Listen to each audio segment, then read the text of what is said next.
Aujourd'hui, les agriculteurs sont de plus en plus pris, ils font souvent partie de fédérations, de groupements ou de chambres d'agriculture, donc ils sont pas souvent sur les exploitations.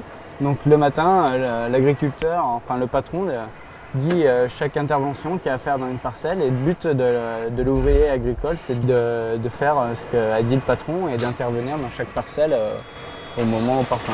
Cet après-midi, nous allons épandre de l'engrais dans une parcelle de céréales. Donc, nous allons utiliser cet outil qui est un JCB qui va nous permettre de manipuler les sacs qui sont devant, les sacs d'engrais, que l'on va mettre ensuite dans le semoir à engrais pour pouvoir l'épandre dans la parcelle pour le dernier apport de blé sur les céréales. C'est un métier que j'ai toujours voulu faire.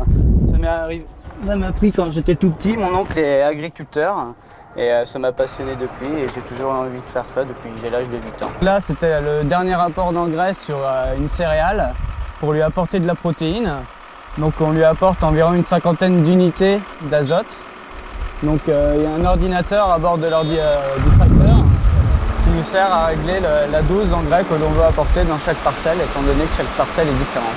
Les inconvénients, c'est que c'est les horaires, on peut terminer très tard le soir, la disponibilité également, les week-ends sont parfois pris, les jours fériés.